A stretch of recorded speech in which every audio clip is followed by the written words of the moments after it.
Itu sudah ada ganti rugi ya?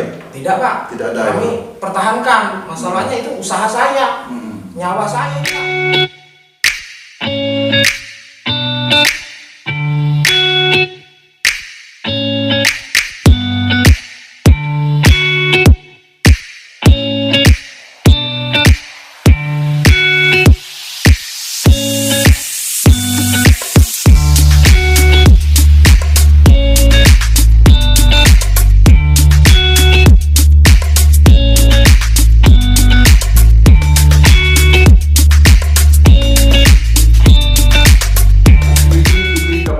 Banyuasin.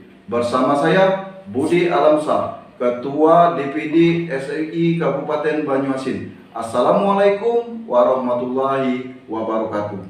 Tema kali ini yaitu masih seputar dengan mafia yang masih merajalela di wilayah Kabupaten Banyuasin.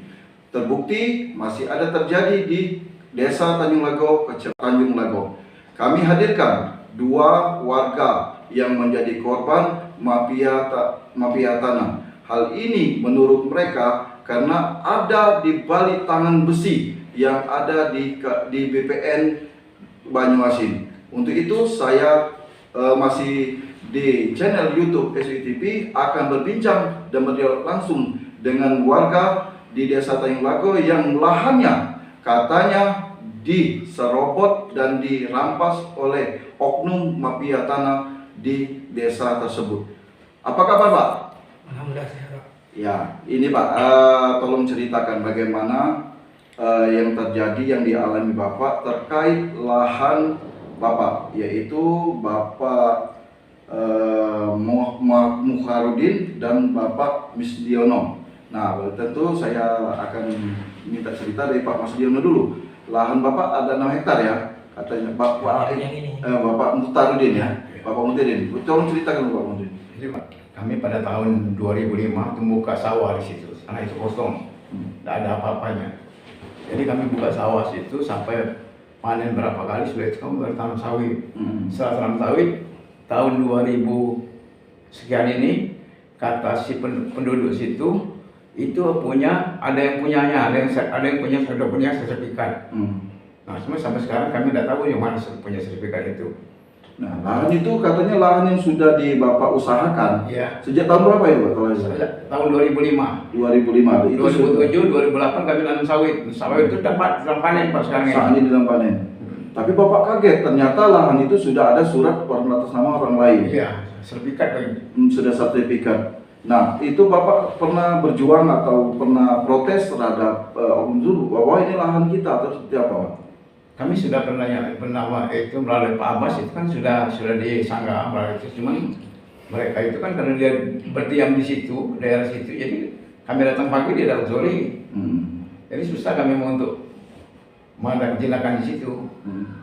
Jadi lahan Bapak ini sekarang diserobot, apa langsung diambil, apa dipatuk atau gimana Pak?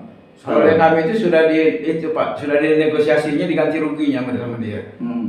Jadi diganti ruginya 2 hektar itu 50 juta. Keadaan sudah buah pas. Jadi punya 6 hektar itu sudah diganti. Bapak terima? Ya, kami terima daripada orang itu diambil banyak ya kan buktinya. Yang sudah diambil nggak ada itu sih, yang ini Pak Yono ini diambil aja. Jadi Bapak terkesan dipaksakan? Iya, dipaksakan. Untuk mengambil dengan dibayar itu. Iya. Padahal Bapak kalau dihitung-hitung rugi ya? Iya. Rugi ya, karena sudah hitungan sekarang kan buah pasir itu 25 bulan Pak. Sudah harganya 1 hektar itu paling tidak 40 juta. Itu dari pertanian, dari perkebunan.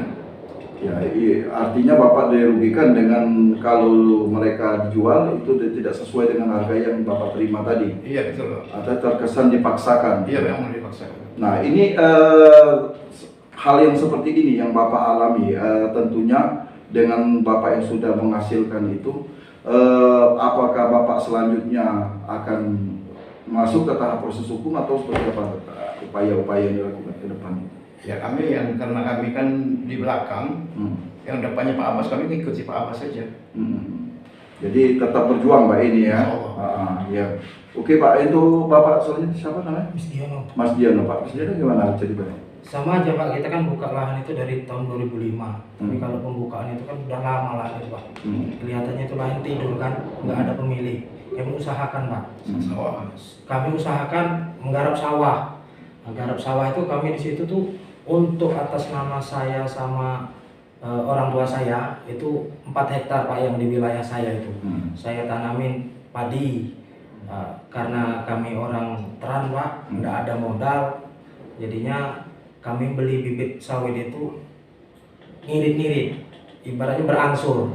Alhamdulillah, tidak lama kemudian kami dapat bantuan Pak dari Bapak Bupati kalau nggak salah itu. Waktu Pak Abbas yang ngurusin bibit sawit, kami tanamlah sekitar 2 hektar. Nah, jadi yang 2 hektar itu Pak, kami tanamin sawit.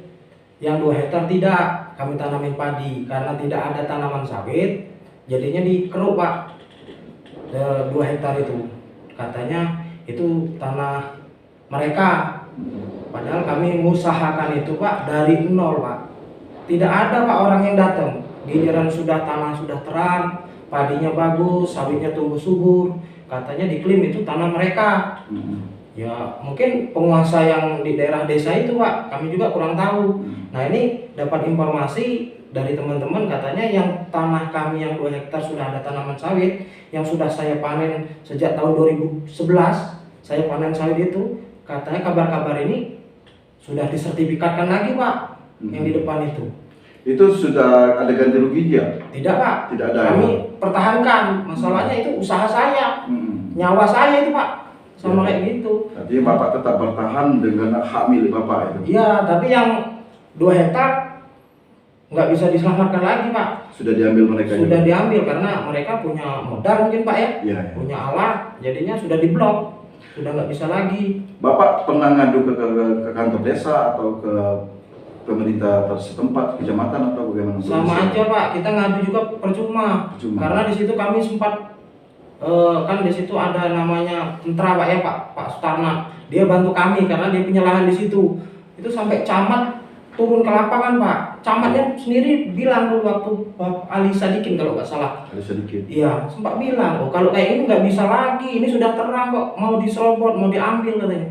Ini bukan hak kalian lagi Pak, camatnya udah nggak gitu. Tapi ya namanya Mereka sudah ada sertifikat. iya Pak, Nah, ya mau gimana lagi? Ini kita pernah sampaikan dengan pihak BPN. Kenapa ini diterbitkan sertifikat ini? Karena tanpa cross check terlebih dahulu lahan tersebut.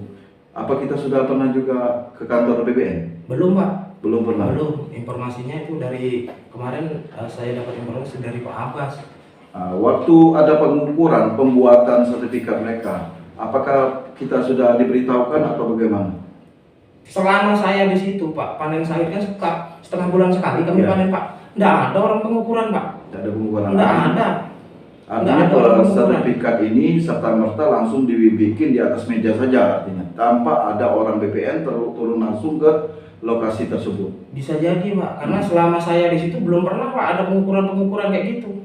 Nah, menilai dari mata Bapak terkait dengan adanya surat dari BPN sertifikat ini, bagaimana tanggapan Bapak? Apakah ini menurut Bapak ada dugaan-dugaan oknum tangan besi yang ada di BPN sehingga memuluskan surat sertifikat ini diterbitkan ke pihak oknum tersebut? Pastinya iya Pak. Dugaannya seperti itu. Iya Pak, karena maaf ngomong, selama kami di sana Pak, selama kami bernyawa di sana enggak ada Pak yang tanya-tanya sama kami. Ini kayak gini gitu enggak ada Pak. Jadi artinya sertifikat yang dibuat oleh BPN ini bisa jadi untuk kepentingan karena ada pulusnya atau bagaimana sehingga sertifikat ini diterbitkan oleh ke oknum tersebut. Nah, kita beralih ke hal yang lain Pak ya. Untuk dengan adanya kejadian seperti ini, tentunya Bapak punya harapan setidaknya dari pemerintah Kabupaten Banyuasin yang tentunya menjadi tanggung jawab terhadap masyarakatnya karena harus ada perlindungan hukum, apalagi ini berkaitan dengan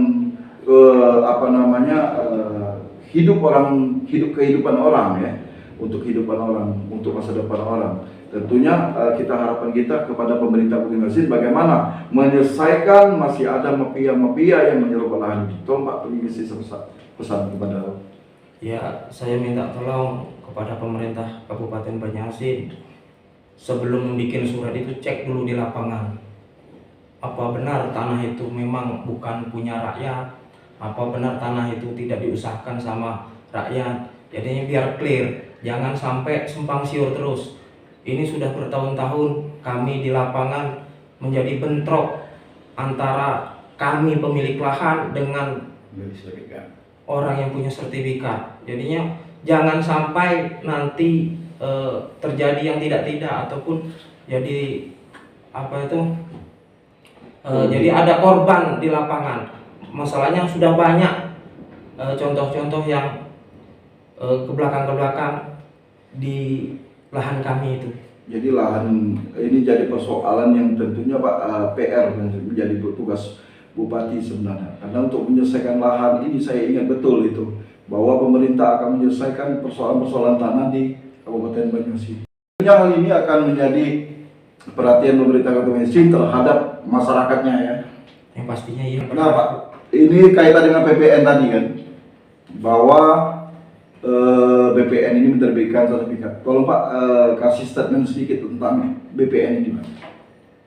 Ya, kepada BPN, kami nggak paham antara surat menyurat karena kami orang awam. Tapi ya setidaknya otomatis kalau di lapangan itu kan tanya-tanya ada pemiliknya atau tidak, cara pengukurannya itu bagaimana. Kami juga tidak paham kok tiba-tiba ada yang mempunyai sertifikat, sedangkan kami di situ sudah lama mengusahakan itu. Harta kami sudah habis di situ untuk mengusahakan tanah itu. Kalau boleh tahu Pak, kerugiannya sekitar berapa hektar Pak? Seluruh. Kalau saya 5,5 hektar. Kalau Bapak? 6 hektar. 6 hektar. Di 11 hektar yang sudah diklaim oleh oknum mafia Metro Amna yang masih ada di Kabupaten Banyuasin ini ya. Tentunya ini sahabat setia pemirsa SWTV Kabupaten Banyuasin, dengan adanya ini dua korban masyarakat dan sebelumnya sudah ada korban. Tentunya pemerintah Banyuasin tidak tinggal diam, seharusnya untuk memberikan payung hukum terhadap lahan di Kabupaten Banyuasin. Dengan adanya payung hukum ini yang sudah dibuat undang-undang dan perda, tentunya pemerintah Kabupaten Banyuasin harus menyelesaikan permasalahan-permasalahan yang terjadi di masyarakat. Ini tentunya hal seperti ini tidak ada lagi korban untuk selanjutnya bagi masyarakat yang lainnya. Mungkin itu saja bagi pertemuan singkat ini. Mungkin obrolan ini tentunya kami juga berupaya nanti berkonfirmasi terkait hal ini dengan BPN, karena hal ini berkaitan dengan sertifikat ini berkaitan dengan BPN. Tentu kami akan episode selanjutnya akan menghadirkan BPN untuk berdialog langsung dengan kami. Mungkin itu saja Pak pertemuan singkat dengan saya. Mungkin dengan obrolan singkat ini menjadi perhatian bagi masyarakat yang lain agar berhati-hati dalam membeli lahan dan berhati-hati dalam terkait dengan mafia yang masih ada merajalela di Kabupaten Banyuasin. Saya akhiri obrolan singkat ini. Tentunya saya pribadi undur diri, Budi Alamsyah selaku Ketua DPD SWI Kabupaten Banyuasin. Sebelum saya akhiri, subscribe, like, and share. Wassalamualaikum warahmatullahi wabarakatuh.